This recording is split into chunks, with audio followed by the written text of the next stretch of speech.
Amen. Amen. Merci. Aujourd'hui, nous allons parler de notre Seigneur.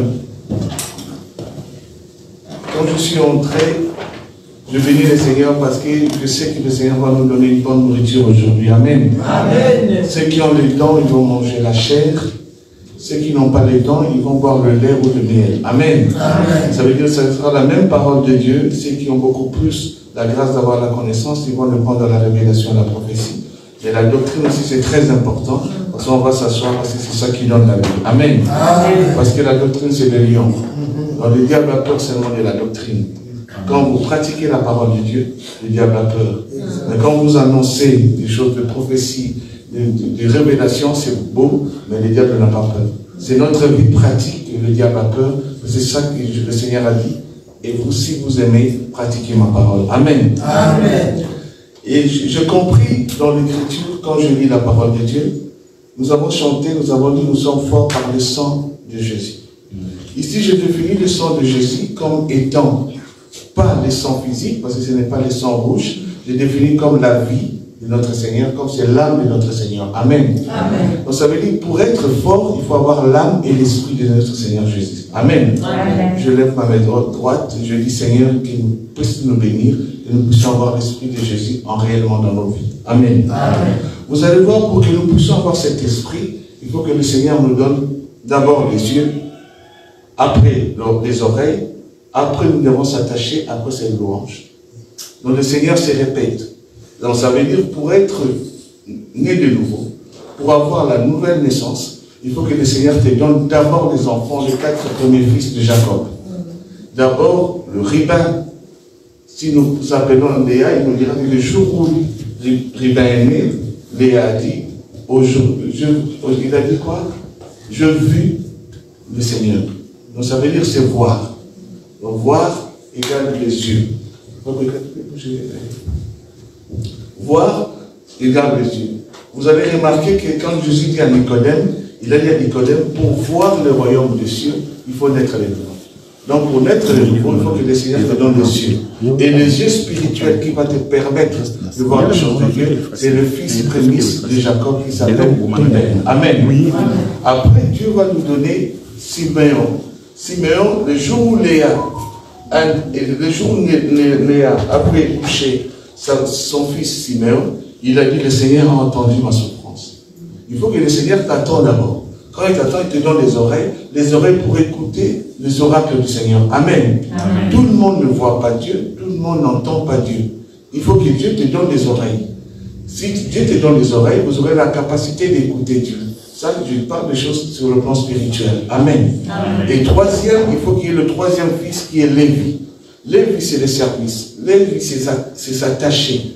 Quand vous allez remarquer qu'il a dit une bonne chose, Léa, le jour où Lévi est né, il dit, cette fois-ci, mon mari s'attachera à moi. Amen. Amen. Donc ça veut dire qu'il faut que Lévi, qui est le fils, qui nous aide à s'attacher à Dieu. Le quatrième fils, c'est Judas. Parce que nous allons parler des lions et la tribu de Judas. Or, le jour où Léa a eu son fils Judas, il a dit, cette fois-ci, je louerai l'Éternel. Amen. Amen. C'est le fils qui vient maintenant dans le monde. C'est le fils qui nous permet de louer et d'adorer Dieu. Il n'y a pas de problème pour les tableaux. Nous allons comprendre que mon enseignement est basé sur la naissance, la nouvelle naissance. Or, la nouvelle naissance, je prends l'autoroute qui explique deux sortes de naissances.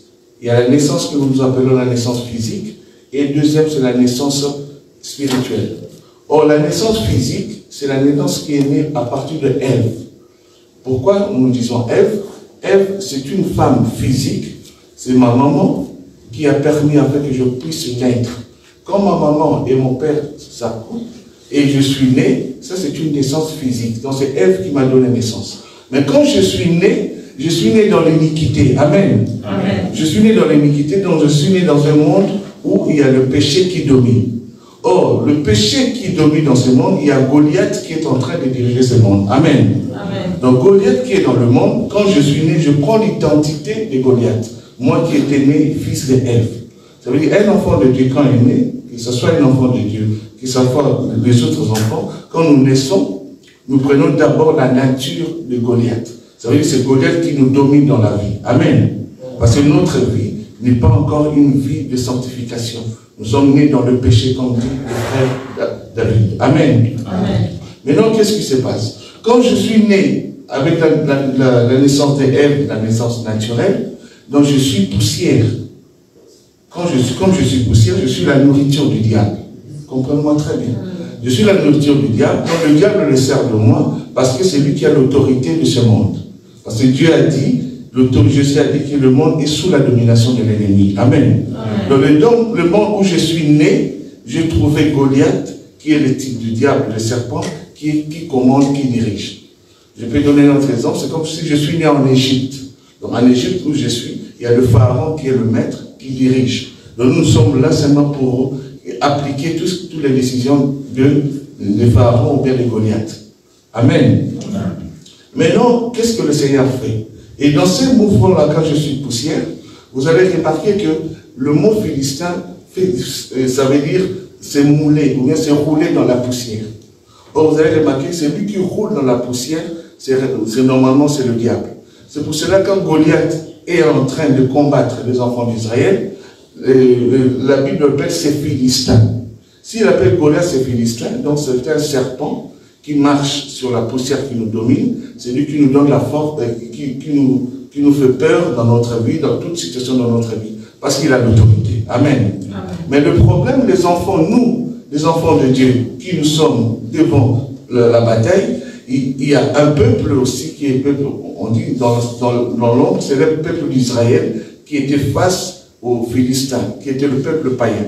Nous nous considérons maintenant comme Saoul et comme notre roi. Donc Saoul nous représente comme étant le peuple de Dieu. Or, le peuple de Dieu n'a pas l'esprit de Dieu. Amen. Amen. Parce que vous vous souvenez que Saoul, en étant roi, quand il est venu dans la bataille, mais Dieu avait déjà enlevé son esprit chez Saoul. Saoul n'avait plus l'esprit de Dieu. Comme là où Saoul n'a pas l'esprit de Dieu, il devient directement femme. Il devient directement soumise. Il n'avait pas le pouvoir et l'autorité de combattre Goliath. Amen. C'est pour ça que les Écritures disent que les enfants d'Israël avaient peur. Et puis Goliath savait, il dit, moi je ne veux pas me battre avec une femme. Moi je veux me battre avec un homme. Trouvez-moi un homme. Amen. Amen. Parce qu'il était sûr de lui. Il a dit ça, ce sont les enfants. Donc je suis la domination sur eux. Dans les Écritures disent, Dieu est le Père et le chef du Christ. Christ est le chef de l'homme, l'homme est le chef des enfants. Et l'enfant reste dans sa domination par rapport à celui qui a l'autorité. Alors celui qui a l'autorité, qui devient père, comme je dis, c'est Goliath dans le monde. Donc celui qui est en train de commander et de diriger tout ceci dans ce monde. Amen. Amen. J'espère que vous avez bien compris le départ comme nous partons. Vous avez remarqué maintenant, dans l'église de Ève, quand je suis charnel, où Goliath est devant moi, il me fait peur, parce qu'il y a la bataille qui se passe. Et Goliath lance beaucoup plus de imprécations. Il lance beaucoup plus de cris. Ça veut dire dans notre vie, dans ma vie, dans ta vie, nous avons beaucoup plus de gens qui nous jettent des flèches, comme notre pasteur a dit, de mauvaises paroles, de choses qui nous font peur, de sorcellerie, de haine, de choses comme ça. C'est ça la force de Goliath, qui envoie vers nous un peuple qui n'a pas encore l'esprit de Dieu. Parce qu'on cherche quelqu'un qui peut nous aider, qui va combattre Goliath, afin que nous puissions avoir la force. Amen. Amen. Mais il n'y avait pas encore cette personne. Parce que Dieu avait déjà envoyé 3 fils qui étaient venus pour assister le peuple, pour combattre Israël. Le fils, c'était les 3 frères de David, qui étaient la loi, le prophète et le psaume.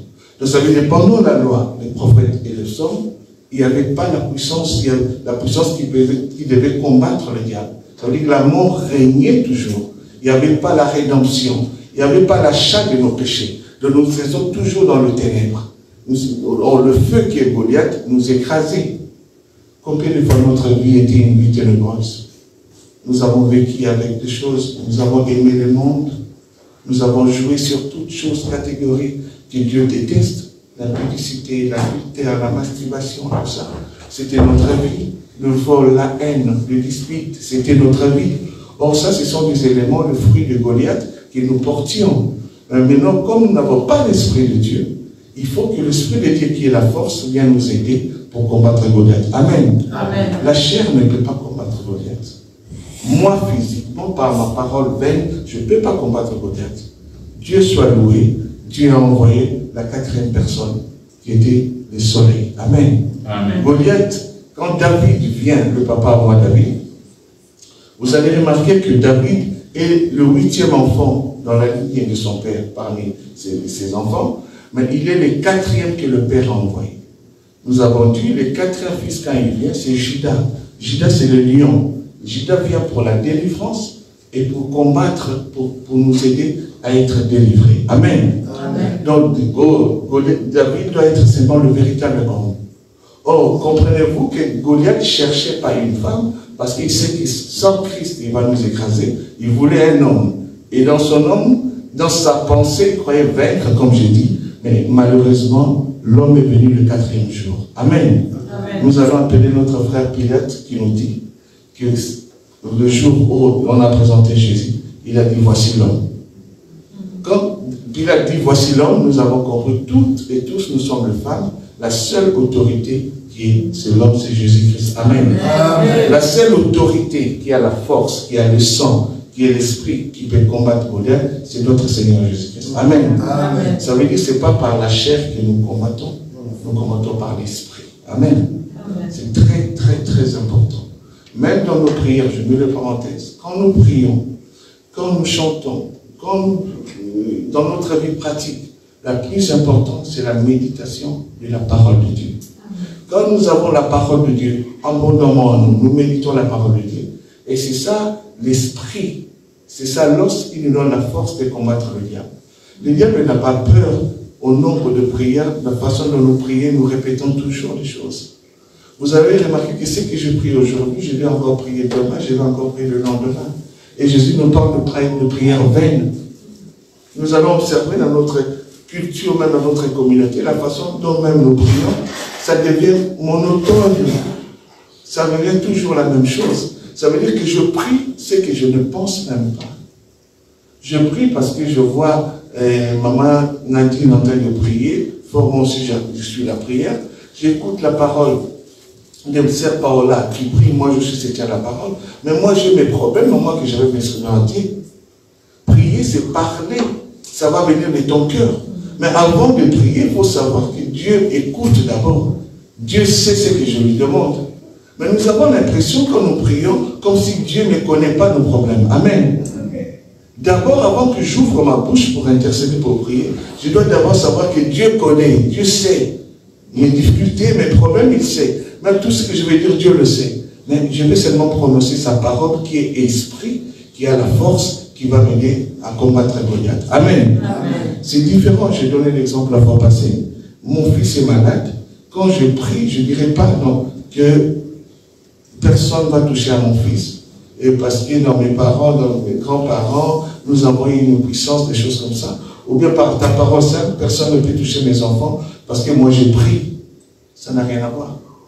Personne ne peut toucher mes enfants parce que Dieu dit, la prière de parents sanctifie les enfants. Amen.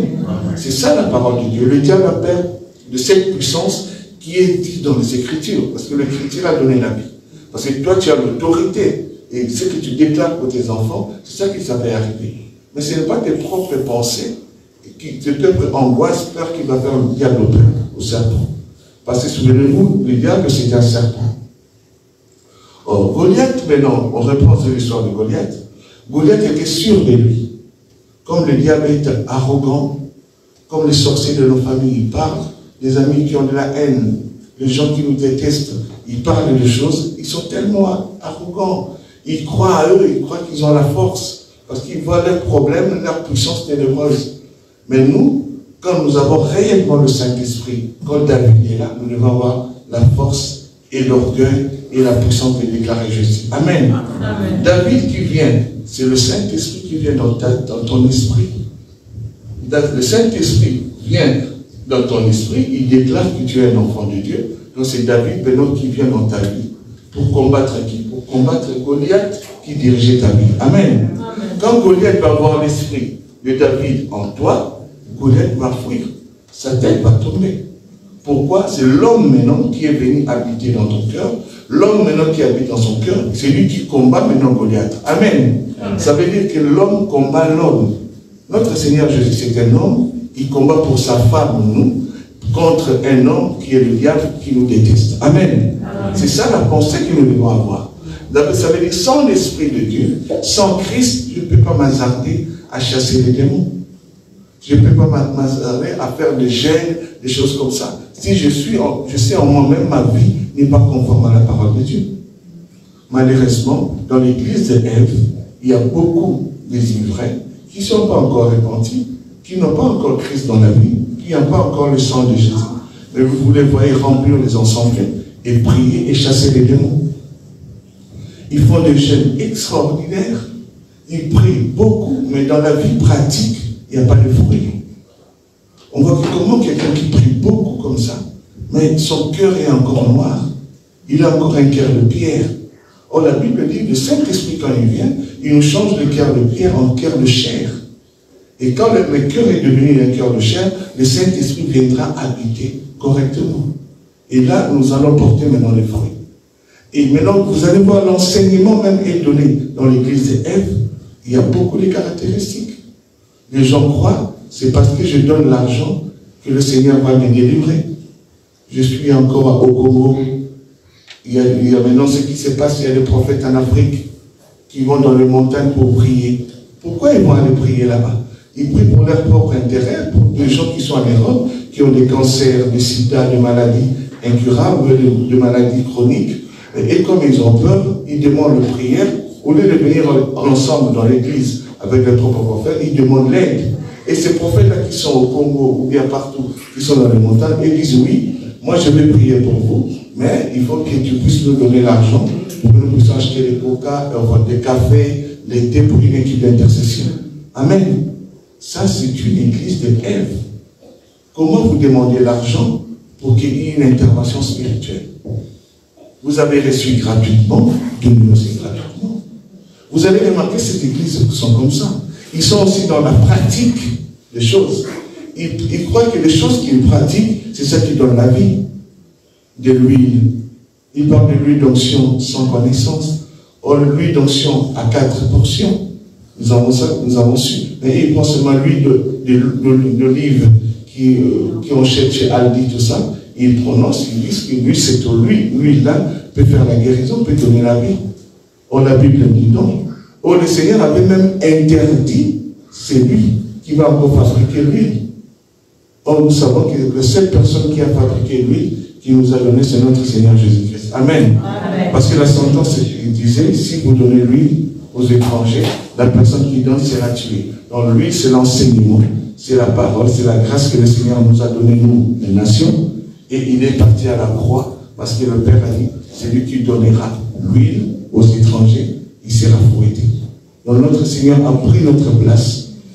À la croix, il s'est devenu péché, pour que moi et toi, nous puissions avoir la force. Amen. Amen. Ça, c'est l'église et la nature de l'église de prière. Si vous venez dans cette assemblée aussi, ou bien vous voulez prier, il y a le frère Goïka qui vous dit, mais sœur, c'est bien de prier, je vais prier pour toi, mais j'ai besoin que tu mettes l'argent parce que je vais acheter les carburants. Dis déjà non, parce que c'est son travail. Toi, il faut donner, si tu peux donner l'argent pour les carburants ou autre chose, c'est parce que Dieu te touche à cœur pour aider le frère. Parce que toi-même dans la pensée, tu sais qu'il va quitter loin de chez lui, qu'il va prendre la voiture, tout ça. Moi, personnellement, je fais par amour. Je ne fais pas par une obligation attendre que la guérison soit faite. Le rêve de cette église de Ève qu'on dit, quand les gens viennent prier pour les gens, ils croient qu'il faut que la personne soit guérie immédiatement, d'un instant. Ça veut dire que si moi je viens prier, je vais prier directement et le Seigneur peut faire le miracle. Nous disons oui. Mais la première des choses, ce n'est pas la guérison physique, parce que je ne vais pas les tableaux, c'est la guérison de l'âme qui est le plus important. Amen. Amen. C'est pour ça que si vous partez à l'hôpital ou quelqu'un qui est malade, cherchez d'abord à savoir son état d'âme par rapport au Seigneur. S'il a réellement Christ dans sa vie, si le Seigneur peut le faire grâce, vous priez par rapport à ça. Mais si vous priez seulement pour la guérison, il peut être guéri du sida, mais le lendemain il décède par un accident. Je connais les gens même de ma famille. Je connais mon cousin nous avons enterré sa femme il y a 25 ans. Sa femme avait le sida vraiment déclaré. Mon cousin aussi. Après le cousin, il commençait à prier, le Seigneur l'a fait grâce. Je dis, le Seigneur l'a fait grâce, je bénis le Seigneur. Après, quelques temps après, il n'avait plus le sida. Testé par la médecine, vraiment prouvé. Maintenant, il est remarié, il a pris notre femme. Quelle est la grâce, comment le Seigneur est merveilleux. Mais il peut aussi revenir dans la vie mondaine, commence à faire des choses. Ça, c'est une grâce, c'est une pluie qui peut tomber. Parce que la connaissance physique aussi, le Seigneur peut donner aux médecins qui ont des traitements de thérapie. Ça peut aussi jouer que la personne qui a le sida peut être aussi guérie. Amen. Ça, il ne faut pas se penser que la guérison est seulement physique. Non, il faut la guérison de l'âme. C'est le salut. C'est ça que nous parlons de la nouvelle naissance. Nous allons toujours à la deuxième naissance qui est la naissance d'un âme. C'est très important dans notre vie. Pensez toujours aux choses célestes qu'aux choses terrestres. Excusez-moi parce qu'il y a des versets aussi à donner, mais le frère va parler, mais je ne vais pas vous prendre le temps après à chaque fois lire, mais il y aura des versets aussi. C'est très, très, très important dans nos vies. Ça veut dire, quand je prie le Seigneur, je dois savoir qu'il est le rémunérateur de ceux qui le cherchent. Quand je demande quelque chose au Seigneur, je dois avoir la foi et confiance qu'il va me donner, mais selon sa volonté. Amen. Pourquoi je dis que nous demandons certaines choses que nous-mêmes dans notre cœur ne sommes pas prêts. Je vais avoir aujourd'hui, je vais avoir une voiture. Je demande, Seigneur, donne-moi une voiture. Est-ce que c'est réellement important pour avoir une voiture? Il y a des gens qui travaillent, qui font des crédits, qui ont dessus des voitures. Mais le Seigneur peut te donner aussi des voitures comme moyen de transport pour le travail, il n'y a pas de problème. Mais le sens, il faut d'abord que le Seigneur donne-moi la sagesse, donne-moi l'amour et la connaissance de ta parole. Ça, c'est très important. Vous allez voir, c'est le ciel et les autres viendront après. Les autres choses vont venir après facilement parce que mon intérêt, c'est d'abord l'esprit, les choses célestes, qui est le ciel, qui est la véritable parole de Dieu. Amen. Amen. Parce que tout passera. Je peux acheter, je peux avoir 2 maisons, 4, 5 maisons. Je peux avoir 2 voitures. Mais le jour où il y aura une séparation entre mon âme et mon corps, ça va rester. On ne va même pas m'enterrer dans ma maison. Ma propre femme, elle va fuir. Elle ne voudra pas que je sois enterré avec elle, même si elle m'aime, même si elle pleure, des choses comme ça. Elle m'aime, oui, bien sûr, mais quand je suis déjà un cadavre, ça va lui faire peur. Mais quand elle va venir me voir, par exemple dans le funérarium, les gens parlent, les gens, il va pleurer mon mari, des choses comme ça, mais après, le jour de l'enterrement, on est-ce que tu peux aller avec ton mari, ou bien tu peux aller avec ton frère, ou bien ton enfant, tu peux accepter. Mais on a pleuré, hein. On a dit des choses comme de l'amour, mais le jour où on mettra la personne, si on dit d'accord, tu as beaucoup pleuré, tu entres avec, tu ne voudras pas. Pourquoi? Le plus important, ça c'est la chair, c'est la terre, c'est la poussière. Ça va encore, on va encore faire des choses, on va encore, cette poussière-là, on peut le faire comme on veut. Il y a une question ici, une fois, on est posé quand le pasteur Mbembo, il y avait une question et réponse un vendredi. Ils ont dit, est-ce qu'un chrétien, quand il décède, il serait mieux de le brûler ou bien de l'enterrer, des choses comme ça. Regardez nos pensées même. Nos pensées même, ça se limite aussi par rapport à la parole de Dieu. Ça veut dire, si nous méditons réellement la parole de Dieu, nous posons la question au Saint-Esprit, il va nous ouvrir aussi les opportunités de comprendre les choses. Quelqu'un qui est décédé aujourd'hui, on dit que oui, moi on ne peut pas me brûler parce que dans la pensée collective, il ne va pas se réveiller, et ce sera la poussière, des choses comme ça. Mais celui qu'on a enterré, le jour de la résurrection, on va le voir se ressusciter dans la tombe. On se trompe. Quand on regarde le protocole de cimetière, vous allez voir, quand on enterre quelqu'un, il y a 5, 10, 20 ans de concession. Donc la tombe, ça devient aussi une demeure, excusez-moi, que je paye l'argent. Parce que même avant qu'on t'enterre dans un cimetière ici, il faut payer la terre. Il faut payer le taxe. Et le taxe est aussi limité dans les temps. Ça veut dire 5 ans, 10 ans, 20 ans et plus. Mais il y a des gens qui sont en CPS, qui n'ont pas d'enfants, qui n'ont pas de moyens. Quand l'État les enterre, mais l'État attend 3 ans et demi. Et après 3 ans et demi, l'État déterre les corps. Il le brûle, les corps sont brûlés. Et après, ce sont les fleuristes qui les achètent. Amen. Parce que si tu n'as pas cette connaissance et que tu ne connais pas, tu peux aussi dire les choses avec affirmation. Mais quand on a enlevé ton corps, on a pris les os, et c'est devenu des engins chimiques, on a fait pour le fleur. Il y a d'autres occultismes, achètent ça pour manger, c'est ça le monde des ténèbres. Mais vous n'allez pas savoir cette histoire. Mais toi, tu crois seulement on t'a enterré. Mais il y a aussi des gens qui qu'on enterre pendant 10 ans. On doit encore déterrer parce qu'il faut payer après. Si la famille ne paye pas, on déterre le corps, on brûle. Allez vers le cimetière de Molenbeek, vous allez voir, il y a le fleuriste à côté. C'est ça, on brûle comme ça. Tous les corps qu'on brûle dans l'incinération, tout ça, on le ramène, ce sont les fleuristes qui achètent. Il y a des gens puissants qui ont beaucoup d'argent, qui ont contact avec le monde des ténèbres. Ils achètent comme nourriture. Voilà la pensée. Dans la pensée, la chair est tellement nulle et rien, c'est la poussière. C'est une nourriture du diable. Mais si l'esprit était disposé, si j'avais une autre nouvelle sens qu'on va parler en deuxième position, mais je serais heureux. Parce que la chair est là, ça reste, et tandis que mon esprit et mon âme est quelque part en train d'adorer, de célébrer le Seigneur. Même là où on a enterré, je vis aussi en Hollande, maintenant il y a un nouveau système, il y a les cercueils on appelle ça comment biogradables, c'est ça. Le cercueil, ça se dilue beaucoup plus sur la terre. Donc ça veut dire qu'on peut l'enterrer quelqu'un aujourd'hui, un mois après, ça devient encore poussière. Ce n'est pas le bois qui reste beaucoup plus longtemps. Et qu'est-ce qu'on fait quand on enterre quelqu'un avec ça? Et on plante une plante aussi, devant. Et là, ça veut dire que l'arbre va pousser, et ça sera vraiment, en dessous sera la personne qui était enterrée. Ce sont des cimetières comme ça, on met maintenant le plaque pour eux, parce que s'ils mettent des cimetières beaucoup plus, ça va prendre beaucoup de place. Dans 50 ans, il y aura beaucoup de monde. On ne saura pas donner l'espace à créer le cimetière. Les arbres, ça sera bien parce que ça donnera l'heure. Il y aura la photosynthèse. Les gens vont commencer aussi à aller dans le parc et se souvenir des gens. Regardez l'homme, comment il pense. L'homme, il ne pense pas comme nous, les Africains, ou bien les traditionnels. Nous pensons spirituellement traditionnel. Nous croyons que quand quelqu'un est décédé, et la chair est là, nous mettons les esprits, nous mettons les choses. Mais le blanc a une autre pensée. En Chine, c'est encore une nourriture. Le frère Roger nous a parlé aussi des Chinois, des prisonniers, des cornemeufs qu'on mangeait.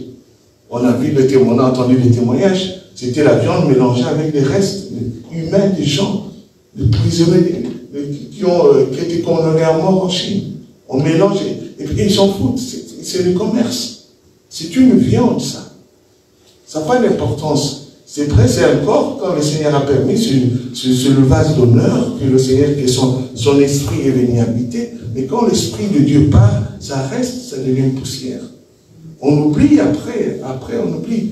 Mais l'âme et ton esprit sera dans un endroit où tu seras conscient.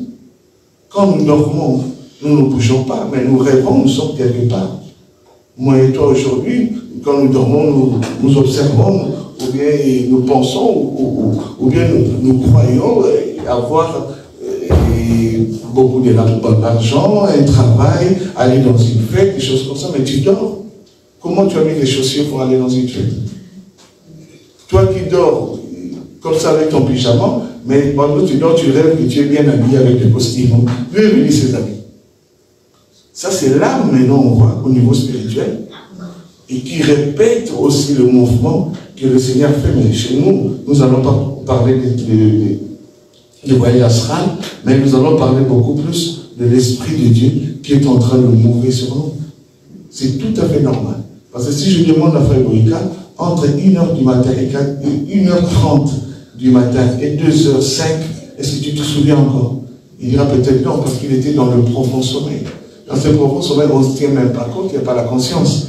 Dans ces moments-là, ça c'est la mort, la partie de la mort. Donc l'esprit était en train, soit vous avez prié, Dieu vous donne des informations, ou bien si vous êtes du ténèbre, le diable vous utilise pour aller dans les réunions spirituelles pour détruire les gens. Amen. Amen. Donc nous avons répété pour l'esprit du Seigneur est très important pour faire face à Goliath. Amen. Amen. Vous allez voir l'histoire de Goliath. Frère, tu peux me trouver le verset, l'histoire de Goliath et David. Dans 1 Samuel. 1 Samuel 17. Exactement. À partir de quel verset? À partir du verset. On commence au début. Les Philistins se réunirent leur armée pour faire la guerre et ils se rassemblèrent à Soko, qui qui appartenait à Juda. Amen. Ils campèrent entre Soko et Azeka, Éphès d'Amim.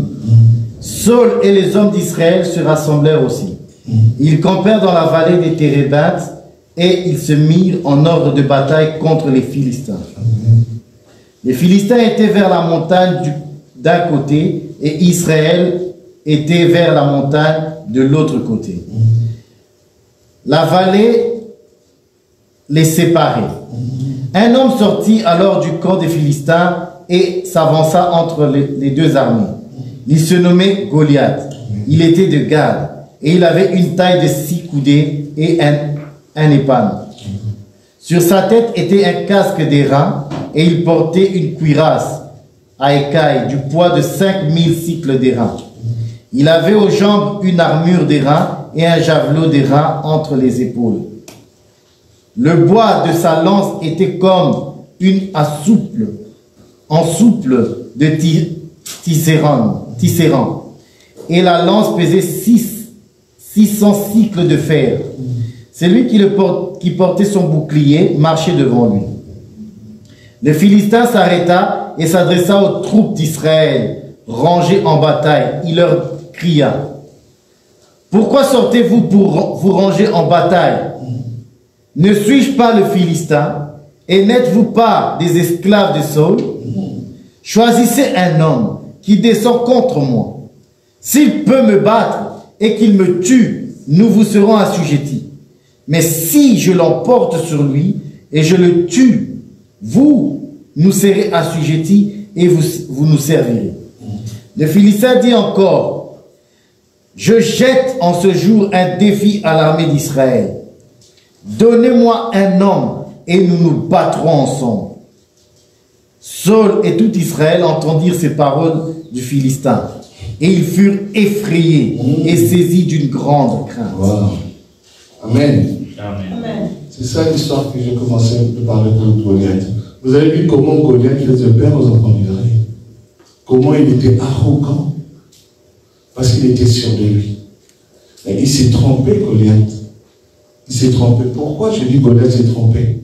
Parce que vous avez remarqué dans la ville où le frère a parlé, c'était la ville de Soko. Soko, c'est une ville de Juda, dans les Écritures. Au Juda, nous avons dit que Juda, c'est la louange. C'est une ville de louange. Donc, le diable, Goliath s'est trompé. Là où il a demandé la confrontation, là où il s'est mis pour combattre les enfants d'Israël, c'était dans un endroit où Dieu était là. Amen. Amen. Parce que Soko, je répète, c'est une ville de Juda. Or, Juda, c'est une ville de louange. Or, le louange, c'est le 4e fils de Léa.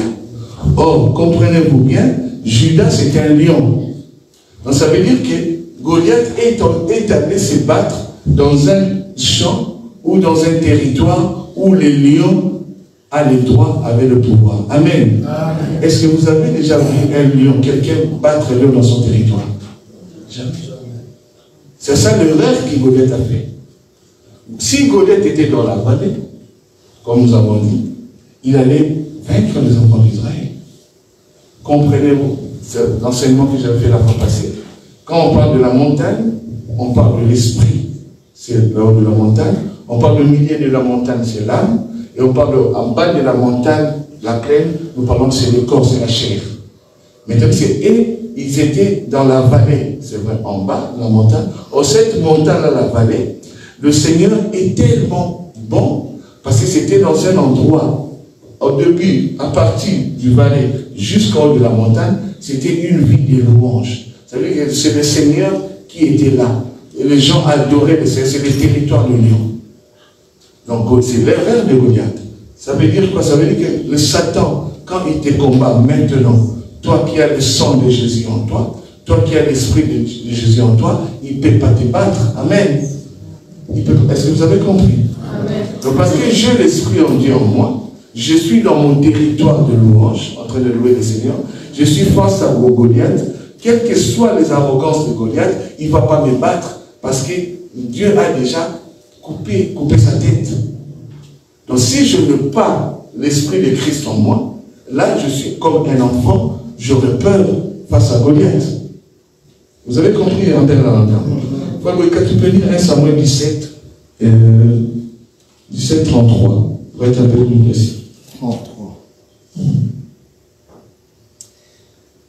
Saul dit à David, tu ne peux pas aller te battre avec ce Philistin, car tu es un enfant. Amen. Et il est un homme de guerre dès sa jeunesse. C'est ça, frère. Tu peux arrêter. Tu peux répéter que le frère continue. Saul dit à David, Amen. tu ne peux pas aller te battre avec ce Philistin, car tu es un enfant. Et il est un homme de guerre dès sa naissance, dès son jeune âge. Amen. Saul, lui, c'est un peu, il veut faire peur à David. Il a dit, toi tu es un enfant. Il n'a pas compris. Donc un enfant ne peut pas se battre avec un homme. Amen.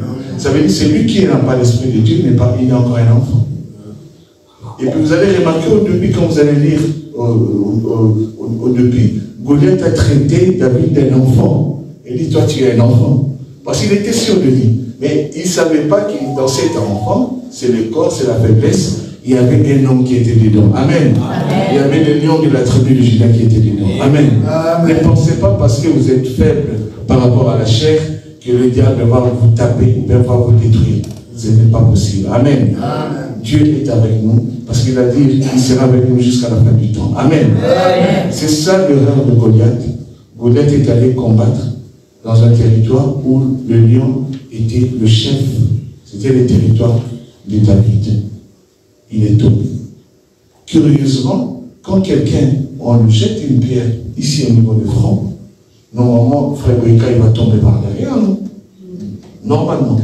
Mais nous remarquons qu'il a reçu une pierre, mais il tombe par devant, face contre terre. Vous n'avez pas posé cette question. Comment David, la pierre qu'il a prise dans sa judiciaire, quand il lance, ça touche le front de Goliath, et Goliath, au lieu de tomber par derrière, parce que c'est une pression, mais il tombe par devant. Dieu est formidable. Vous savez dire que toute personne qui te combat, même dans ta famille, tout ennemi qui est à vie, quand le Seigneur va le frapper, il va adorer le Seigneur. Amen. Amen. Il dira, ah, maman Sylvie, ton Dieu est le véritable Dieu. Amen. Et il dira, ah, papa Denzo, je n'ai jamais vu ce Dieu-là.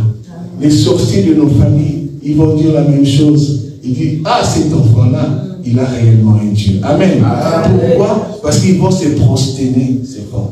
Si vous voulez, vous pouvez demander à Dagon, le Dieu des Philistins, le Dieu des Cananéens.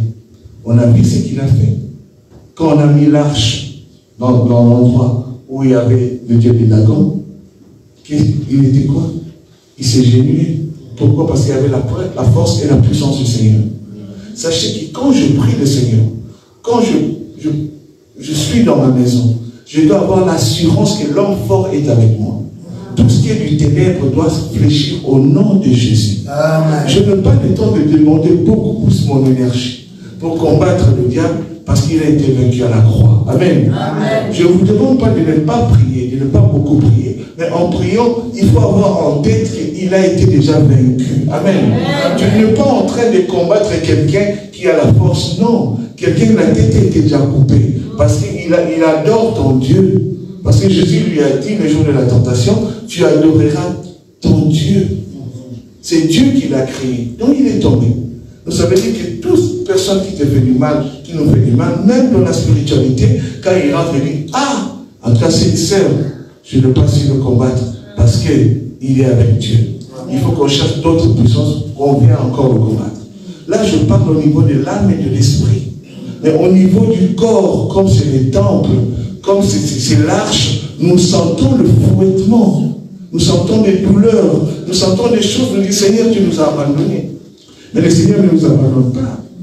Le Seigneur sait que dans mon corps, il y a corps, âme et esprit. Le Seigneur a besoin de mon âme et mon esprit, pas besoin de la chair.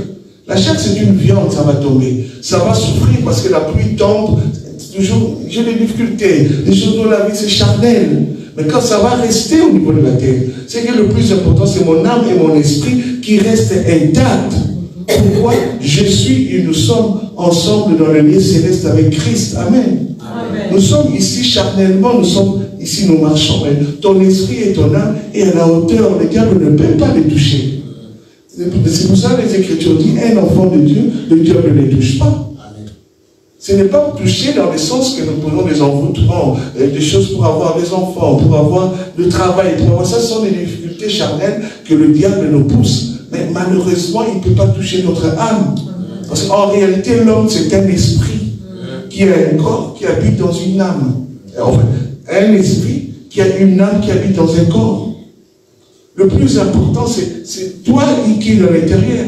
Parce que vous allez remarquer le jour de ta mort où le Seigneur verra que tu pars, tu quittes cette terre. Nous, on a eu cette expérience. Tu vas te voir sortir du corps. Tu vas voir ton corps comme ça à l'hôpital. Et tu vas même essayer de toucher ton corps. Tu vas voir que ton corps est sale. Tu dis, mais ça c'est moi. Mais oui, c'est toi. Mais tu le touches, tu ne sais même pas toucher. Ça devient sale. Mais tu vas remarquer, c'est toi qui es en dehors. Et là, tu vas attendre. Qui viendra te chercher? Qui viendra te chercher? Moi, j'ai expérimenté ces jours-là. Il y avait beaucoup de médecins, je répète, et il y avait ma femme, il y avait mes soeurs qui pleuraient, qui priaient. Mais à un tiers de minute, je me suis retrouvé au-dessus. Je vois ma femme à côté, mais je lui dis, mais pourquoi tu pleures? Le médecin entouré, je lui dis, mais qu'est-ce qui se passe? Mais je vois moi, à cette époque, j'avais encore 130 kilos, 125 kilos, comme ça avec des appareils. Je dis, comment? C'est sale. Je dis, est-ce que c'est moi? Mais je disais à ma femme, mais je suis là, mais j'ai touché, j'arrivais pas à toucher. Et le corps, c'est quoi? Dans ma tête, je dis, Seigneur. Et le médecin, oui, il prend le pompe il me dit, non, ça c'est fini, mais on va essayer quand même de mettre le pompe pour essayer de réanimer. Mais moi, je dis, je suis là. Mais quand j'ai touché, il n'y avait pas de contact. Pourquoi? Dans mon corps, il y a des sens. Il y a les yeux, je peux toucher. Comme ça se sépare, tu es foutu. Mais après, j'ai entendu dans mes oreilles un bruit bizarre. Et je regarde, je vois, au-dessus, c'est ouvert, les anges autour de moi, et ils m'attirent comme ça. Et je commençais à partir avec, et je vis pendant le tunnel, comme on voit, c'était tout blanc. Et quand je partais, il y avait pour moi le plaisir. Et je suis arrivé quelque part, j'attends mon cœur serré. Et là, je pensais, ah, je vais laisser mes enfants. Je vais laisser pas ma femme. Je pensais là, ah, je vais laisser mes enfants et la femme. Directement, je fermais les yeux, je commençais à ouvrir, en étant dans cet état. Je vois, et je regarde à gauche, je vois quelqu'un habillé en robe blanche.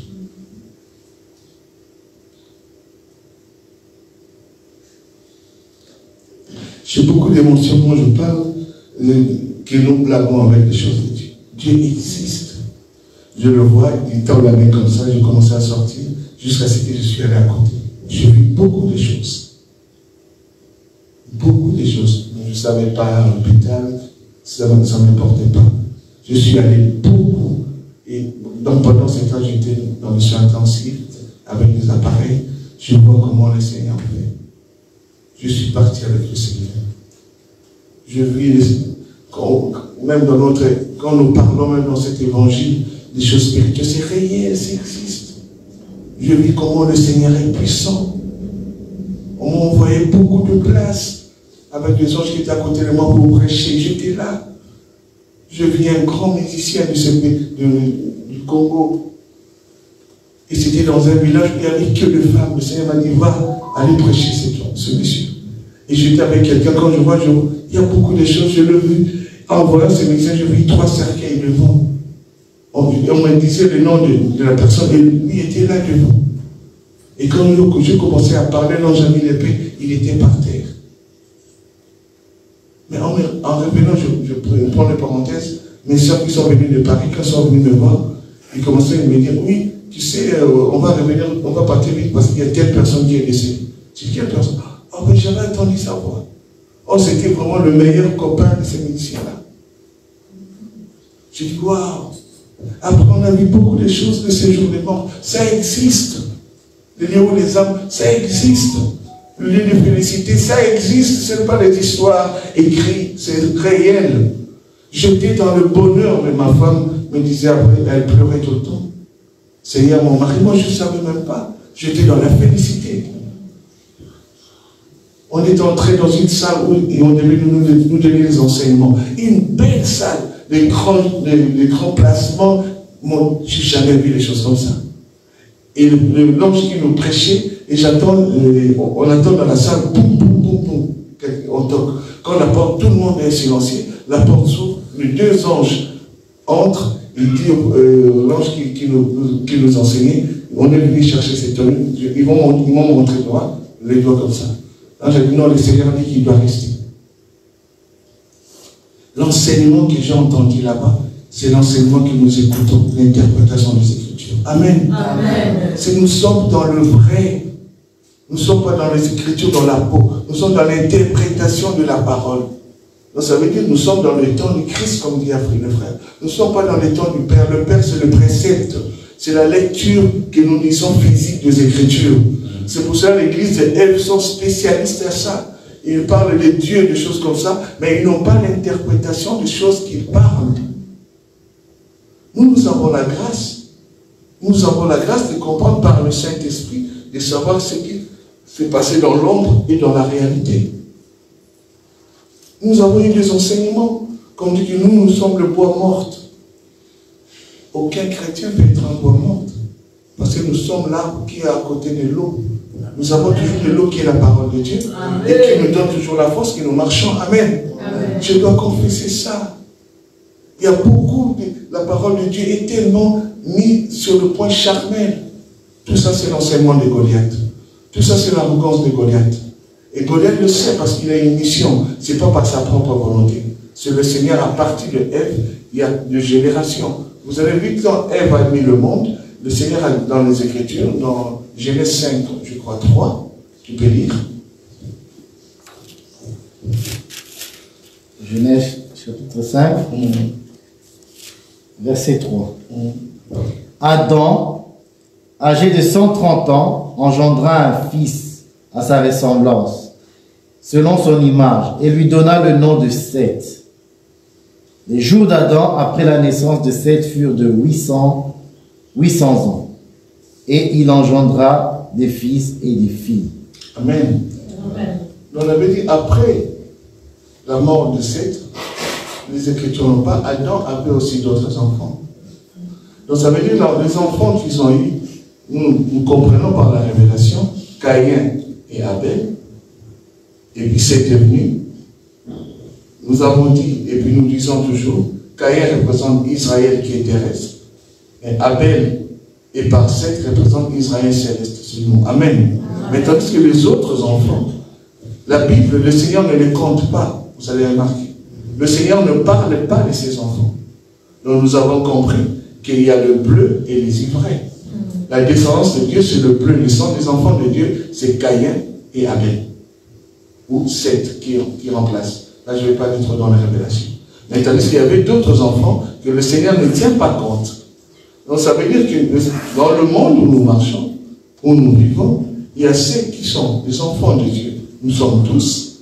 Mais il y a aussi les enfants où Dieu est le Père. Parce que la Bible dit, quand nous lisons les Écritures, le Seigneur, le Dieu est le Père de ceux qui ont le Fils. Si tu as le Fils, le Seigneur est ton Père. Si tu n'as pas le Fils, le Seigneur n'est pas ton Père, c'est ton Créateur.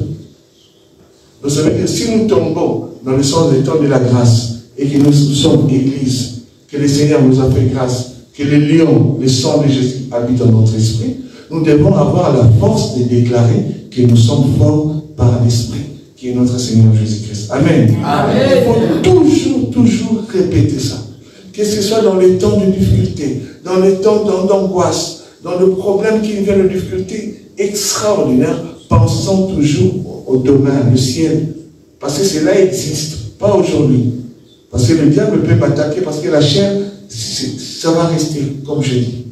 Il reste que mon âme et mon esprit ira vers le Seigneur. Amen. Amen. Le deuxième, pour terminer, le frère Meka peut nous dire 1 Roi chapitre 18.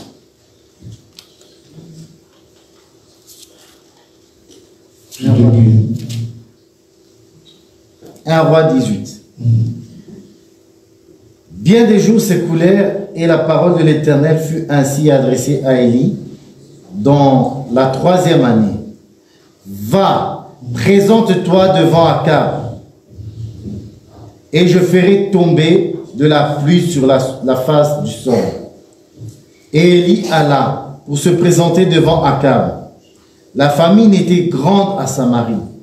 Et Akab fit appeler Abdias. On peut aller jusqu'à... Commence au 20. Hein, ça 20. Akab envoya des messagers vers tous les enfants d'Israël et il rassembla les prophètes à la montagne du Carmel. Amen. Alors Élie s'approcha de tout le peuple et dit, « Jusqu'à quand clocherez-vous de deux côtés? Si l'Éternel est Dieu, allez près de lui. Si c'est Baal, allez près de lui. » Le peuple ne lui répondit rien. Et Élie dit au peuple, « Je suis resté seul des prophètes de l'Éternel. Et il y a 450 prophètes de Baal.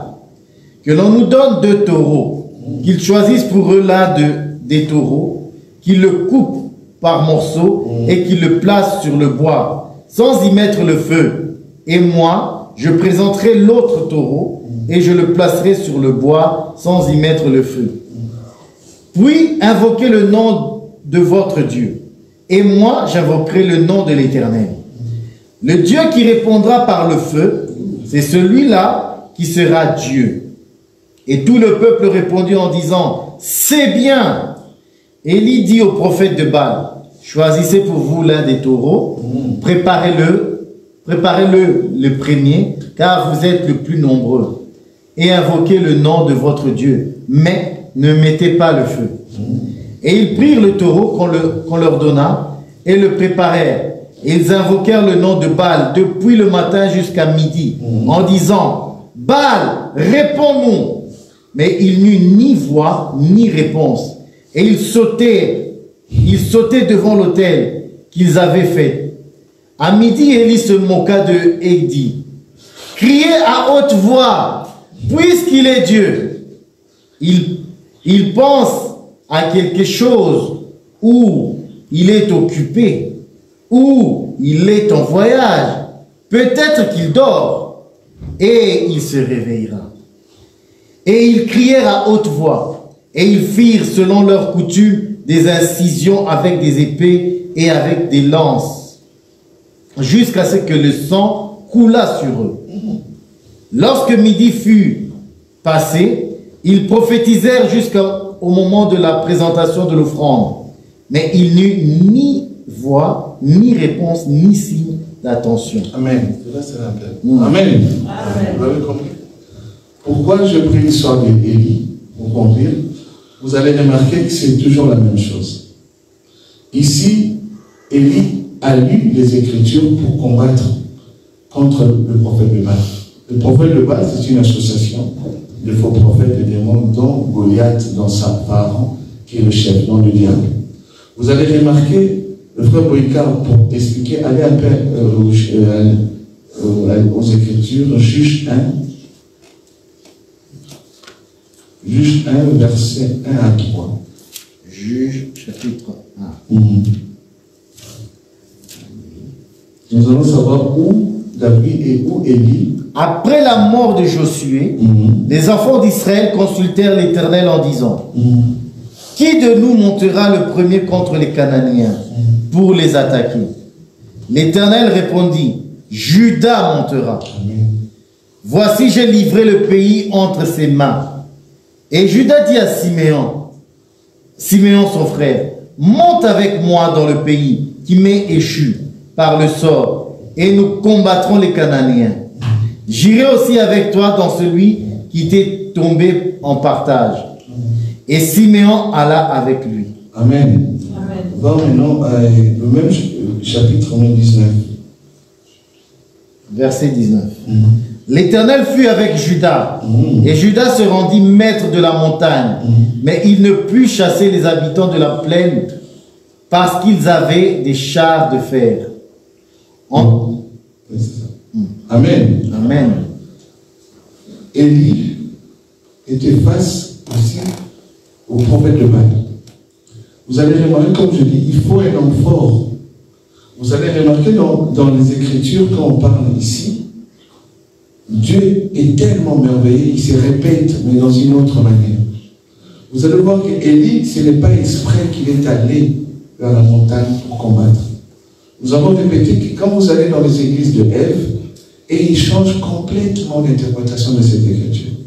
Quand ils invoquent le feu pour les gens, Élie, il a appelé le feu a descendu pour détruire le prophète de Baal. Ça reste une chanson, des incantations. Or, il y a toute une histoire, toute une leçon que le Seigneur a cachée, qui nous a fait grâce de connaître ça. Amen. Vous allez remarquer, Élie a lu, qui est le frère de notre église, bien sûr, il a lu cette écriture de Juge 1. Parce que les enfants d'Israël étaient réunis pour combattre les Cananéens. Élie n'était pas encore. Mais le Seigneur avait dit, les enfants d'Israël demandaient au Seigneur qui ira combattre le premier. Parce qu'il y avait les 12 tribus.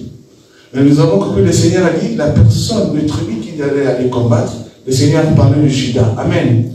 Or, Juda, c'est le 4e fils de Léa. Or, Juda, c'est le lion de la tribu de Juda. Or, le 4e fils, c'est comme David chez Goliath, qui vient le 4e enfant que le père a envoyé pour aider le frère. Donc, le 4, chiffre 4, ça représente encore le soleil. Donc, le soleil a été le Seigneur à créé le soleil le 4e jour. Donc, le chiffre 4, c'est la délivrance. Ici aussi, lorsque nous voyons, le Seigneur a envoyé le chiffre 4 qui est Juda pour aller combattre.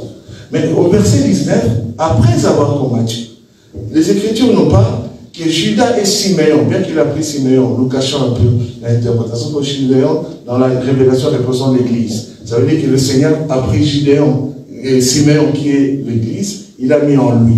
C'est pour ça que nous disons nous sommes plus que vainqueurs. Parce que nous n'avons pas combattu, mais nous étions en Jésus-Christ à la croix. Lorsqu'il a combattu le diable, nous étions avec lui à la croix. Amen. Amen. Nous représentons le peuple Siméon, qui entre en Juda pour combattre le Cananéen, qui est le type de Goliath. Donc nous pouvons voir dans la révélation que quand David combattait Goliath, nous étions aussi avec David. Amen. Amen. Nous pouvons dire nous étions là, le combat c'est à nous. C'est pour ça que la Bible dit nous sommes le plus que vainqueurs. Amen. Amen. Parce qu'il y avait un combat. Vous allez observer bien que quand il a combattu, David a gagné le haut de la montagne, le milieu de la montagne, mais il n'a pas gagné la plaine. La plaine, il y avait les chairs de fer qui étaient là. Vous avez vu l'œuvre de la croix, c'est au niveau de notre esprit et de notre âme, mais pas au niveau de notre chair. Amen. Parce que la chair est restée charnelle, corruptible. Mais tandis que mon âme et mon esprit, ça veut dire le haut de la montagne et le milieu de la montagne, a été délivré par notre Seigneur Jésus-Christ. Amen. En comprenant ça, Élie a compris que pour combattre ces prophètes de Baal, il faut les amener en haut de la montagne. Amen. Parce que vous allez voir, la montagne s'appelle la montagne de Carmel. Parce que la montagne de Carmel, c'est là où le feu du Seigneur descend. Vous allez vous souvenir que le Seigneur a dit, le feu étranger ne peut pas entrer dans la maison du Seigneur. Amen. Or, cette montagne, à cette époque, c'était la maison du Seigneur. C'était le mont Carmel. Or, dans le mont Carmel, il n'y a aucun feu qui peut descendre si c'est le feu du Seigneur. Amen. Il n'y a que la véritable parole de Dieu qui doit descendre pour brûler, pour consommer les œuvres littéraires. Amen. C'était ça, Élie a compris. Et comme au niveau de l'esprit, le Seigneur nous délivre, et le combat doit être sur le niveau de l'esprit. Vous avez compris. C'est pour cela que quand il est monté, il a fait tout ce qu'il a fait, les prophètes de Baal. Les prophètes de Baal ont pris aussi les taureaux. On ne peut pas aller dans les détails parce qu'on va prendre le temps. Tout ce qu'ils ont pris, quand ils ont commencé à invoquer, observez. Ils font la même chose qu'on voit aujourd'hui dans les églises de Ève. Il prend beaucoup de temps dans la prière, parce qu'il priait beaucoup. Depuis le matin jusqu'à midi. Il prenait beaucoup de temps dans la prière. Il criait, la Bible dit qu'il criait beaucoup. Mais n'oubliez pas les taureaux qu'ils ont pris, ces faux enseignements. Or, les pierres qu'ils ont mis, ils n'ont pas mis les pierres en ordre. Vous savez, l'enseignement était un faux enseignement, l'enseignement falsifié. Il parle des choses de Dieu, mais dans la loi. Dans la loi, il y a toujours Goliath qui règne. Parce que la victoire est venue au temps de la grâce. Ça veut dire, quand je parle de la loi, il parle de l'huile, il pratique la notion, offrande de prophète. il parle de prier avec l'argent. Ça, ce sont des genres de prières que les églises et les prophètes de Baal faisaient. Pour descendre la puissance du Seigneur, pour que les gens soient... Le Seigneur ne les prend pas. Or, il coupait le corps, des choses comme ça. Combien de fois il prenait le flèche de...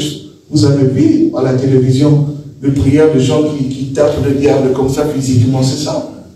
Observez, c'est la même chose que l'église de Ève. Il croit que le diable physique, il prend le diable comme ça, il les frappe. Il prend le flèche, et nous aussi, moi j'étais là, j'étais aussi champion, ne vous en faites pas. On prend, il y a aussi, parce qu'il y avait une femme qui avait la mitraillette en copal, mais il faisait que tuer le diable. Et c'est ça le flèche, c'est ça les armes charnelles qu'il utilise. Il dit le diable, on te coupe avec, il faut des choses comme ça, couper le diable. Ça c'est physique. Le diable n'a pas besoin de ça. Ça c'est le combat au niveau de la plaine. Là, il sait qu'il a déjà gagné, c'est la chair. Il faut le ramener, le diable, au niveau de l'esprit. Or, l'esprit, c'est la parole de Dieu. C'est dans la parole que Dieu se manifeste. Parce que la parole de Dieu est esprit. C'est pour ça que quand nous combattons selon l'esprit, quand nous combattons selon la parole de Dieu, le diable fuira. Mais quand nous combattons selon la chair, le diable restera. Mais ça donne l'impression que le Seigneur donne des visions, donne des guérisons. Non, c'est faux. C'est Goliath est en train d'agir. Il n'y a pas l'amour. On soupçonne tout le monde. Tout le monde est sorcier. Tout le monde est choses comme ça. On est dans une même église. Il n'y a pas la fraternité. Je ne peux pas manger telle nourriture parce qu'on fait dans l'église, parce que notre sœur va mettre chose. C'est ça l'église, c'est elle. Nous savons que la Bible dit que tout est sanctifié par la prière, la parole. Et on peut me mettre quelque chose de mauvais si je prie. Et ça va être dégagé. Parce que nous mangeons déjà les choses que nous achetons chez Aldi. Ils ont des additifs cancérigènes. Ce sont des poisons, mais nous les mangeons quand même. Qu'est-ce qui fait que ces choses-là n'agissent pas ou bien longtemps dans nos vies? Parce que moi je crois, quand je prie le Seigneur me dit pas. Amen. Amen. Parce que les coca que nous vivons, ça peut venir de haine, regarde comment ils font. Ce sont des choses, c'est pas même la même formule. Ils rajoutent des choses de mercurochrome, des choses médicales dedans, pour avoir l'argent, mais nous on boit. Quelle grâce du Seigneur dans mon pays. Sinon il y a des gens qui auront beaucoup plus de problèmes de rein. Aujourd'hui, nous disons oui, parce que les gens boivent des coca, des fantômes de jeux au Congo, mais dans 20 ans, vous allez voir. On n'a pas même de laboratoire pour le dialyse. Beaucoup de gens vont tomber dans des problèmes de suffisance rénale, des choses comme ça. Pourquoi ceux qui pensent que ce sont des poisons? Le Seigneur permet, dans la prière, le Seigneur fait grâce, parce qu'il est Dieu. Amen. Amen. Dans le poison, ça peut le faire. Mais Élie a compris que pour combattre le diable qui est Goliath, il faut aller dans la montagne. Et quand on va dans la montagne, Élie n'a pas beaucoup prié. Élie observait la façon dont il priait. Quand le midi est passé, frère Goliath, pour terminer, j'ai dit frère Goliath, excusez-moi. Allez un peu, quand Élie a commencé à... Élie. 1 roi, 19, 18. 30 maintenant. 18, 30. 1 fois 18, 30.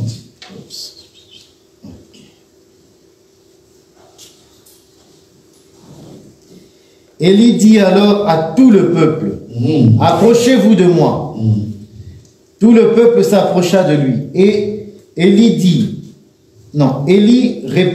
rétablit l'autel de l'Éternel qui était renversé. Il prit 12 pierres d'après le nombre des tribus de fils de Jacob, auxquelles l'Éternel avait dit, Israël sera ton nom. Et il bâtit avec ces pierres un autel au nom de l'Éternel. Il fit autour de l'autel un fossé de la capacité de 2 mesures de sémence. Il arrangea le bois, coupa le taureau par morceaux et le plaça sur le bois. Puis il dit, remplissez d'eau 4 cruches et versez-les sur l'holocauste et sur le bois. Il dit, faites-le une seconde fois. Et ils le firent une seconde fois. Il dit, faites-le une troisième fois. Et ils le firent une troisième fois. L'eau coula autour de l'autel et l'on remplit aussi d'eau la fossée. Au moment de la présentation de l'offrande, Élie, le prophète, s'avança et dit, Éternel, Dieu d'Abraham, d'Isaac, d'Israël, que l'on sache aujourd'hui que tu es Dieu en Israël et que je suis ton serviteur et que j'ai fait toutes ces choses par ta parole.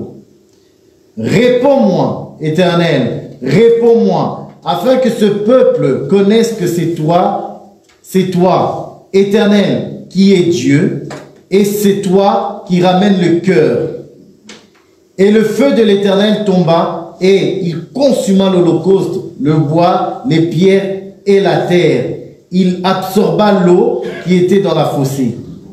Quand tout le peuple vit cela, ils tombèrent sur leur visage et dirent, c'est l'Éternel qui est Dieu.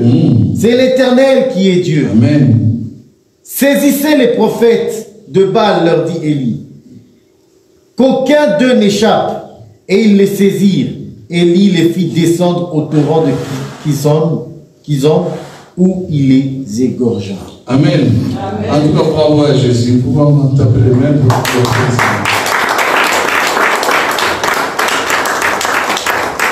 Je bénis le Seigneur pour ça.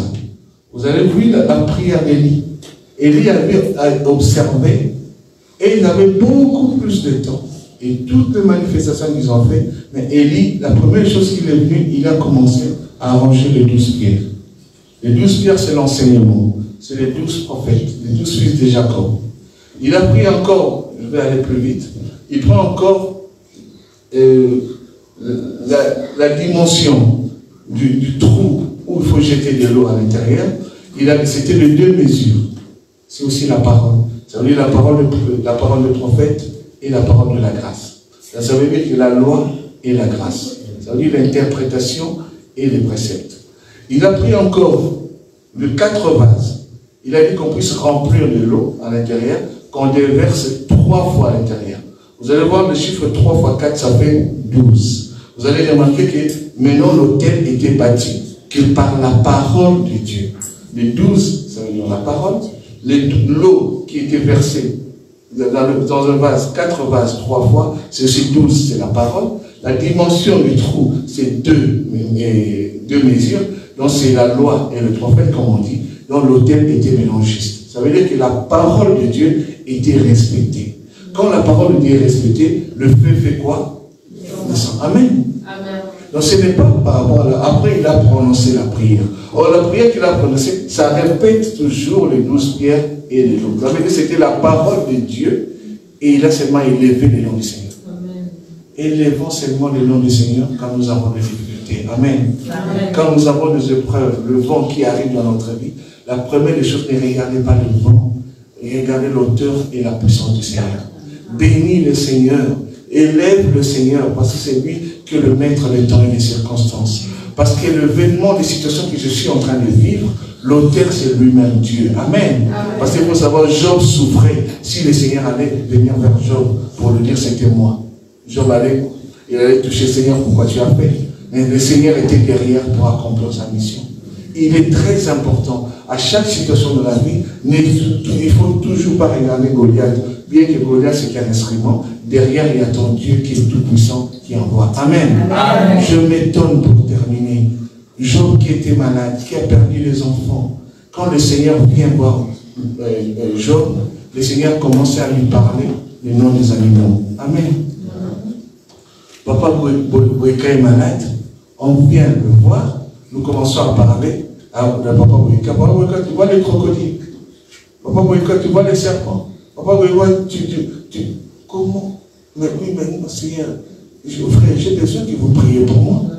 J'ai besoin que vous me dites que ce qui t'arrive, c'est ta sœur, ta cousine. Non, on va prier, on va invoquer non, mais nous commençons à parler des animaux. Vous allez remarquer que les animaux qu'on parlait à Job, c'était, vous allez voir, il y a 14 animaux. Aux 14 animaux, vous allez voir sur le Pâques, sur les 10 à cause de peuple, le 4e jour, comme le Seigneur a dit.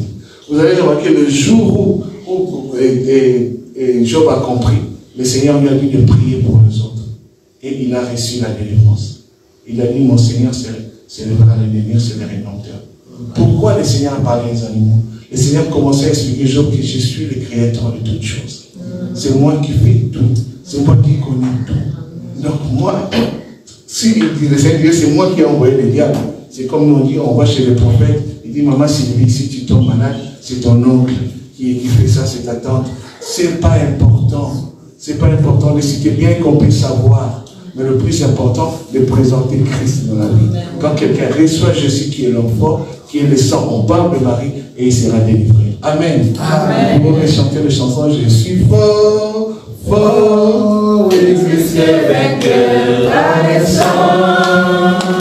Et je suis mon sauveur, je suis fort.